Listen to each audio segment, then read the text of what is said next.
Hi, I'm Steven from Just Got Played, and these are my boys. Hello. Hi. And we have been playing 21 Hand Games. So 21 Hand Games is a book from Don Eskridge. You may know him because he's a game designer. Probably his most famous game is The Resistance. So what are hand games? Well, you've probably played some hand games. For instance, if you've ever played rock, paper, scissors. Or if you've ever done thumb wrestling. Okay, then you've played hand games.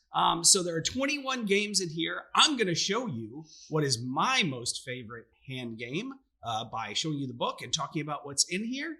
And then we'll come back and tell you what we think about the games. Here's what the 21 Hand Games book looks like. Well, if you buy one, it won't say not for resale. Mine says that because Don gave me a copy of this. Thank you, Don, for that.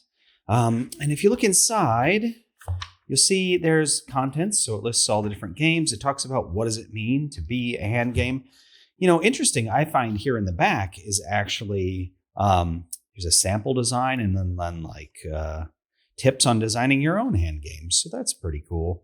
And then there's an index back here where all the different games are broken up into different sort of categories. So I really enjoyed playing Cash and Slash. And the way that Cash and Slash works is everybody is secretly choosing a number between 1 and 3 on both of their hands. And one hand is the amount that you're trying to stash, the amount of money. And the other is the number that you're slashing your neighbor with. So you're trying to match the number that your neighbor is going to pick, and you're trying to pick a number that your other neighbor isn't picking so that you can stash that money. And the first person to 10 wins. And so it's just a basic guessing about what is my opponent trying to do, the person right next to me, and what can I get away with, that the person next to me isn't going to grab. And so this is fun, particularly because it's for 2 to 8 players. Some of these games are like 3 players only, or 4 player or 2 player, etc. So there's a range in here, but none of them are overly complicated. They're very simple instructions. They're well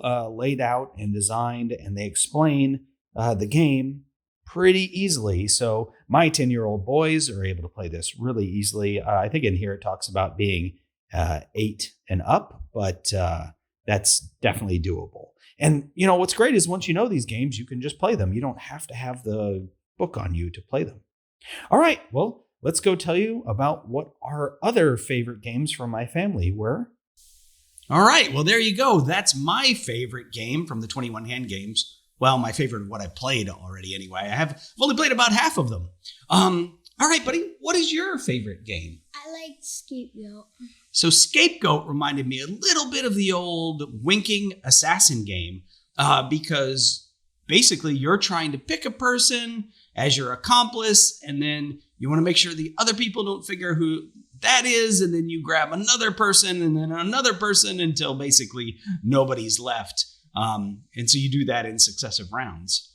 So what did you like about that game? I liked it. It was hard. You have to decide who when to trust, and you have to think of a good strategy. Yeah, it's interesting because it's you need to sort of convince that we played it 4 players. And so there's you and your accomplice, but you have to convince both the other people of something. Otherwise, you're going to lose. All right, buddy, what's your favorite game? My favorite game was Table Tank. Mm-hmm. Which is where you have a tank where the tank is your finger and your hand. You move it around on the table, and then you point with your finger to shoot. But you have to do that while closing your eyes, so you can't actually see. You have to try to kind of hear where your opponent is and see if you can shoot them. Oh, that's pretty cool. I actually haven't played Table Tank. We did play several other games. So we played Mirror Shield, and that was my wife's favorite game. So we played that as 4 players. And basically in Mirror Shield, what you can do on your turn is you can point at somebody to zap. You can do a Mirror Shield, or you can just basically nope out of the round. And if you zap somebody and they didn't do a shield, they lose a health. If you zap somebody and they did do a shield, you lose the health. If you do a shield and nobody zaps you, you lose 2 health, which is why you might want to just nope out of the round. And so the idea is you're just trying to outlast all of your opponents. And I think Mother's intuition maybe helped on that one. She did a pretty good job reading what the kids were going to do. So that's why it was her favorite game. So again, haven't played all of them, played about half of them, but I'd say we've enjoyed all the ones we played, right, boys? Yeah. So this was great. We went to the beach, and obviously I can't take all of these games when we go to the beach with us, but I brought that book and we had plenty of fun with that. So if this sounds interesting to you, I'd say check it out. You can get a copy on Amazon.com right now. I'll put a link down below so you can just find it easily. But until the next time, thanks for joining us. We enjoyed telling you about the game, huh? Yeah. All right. Thanks, everybody.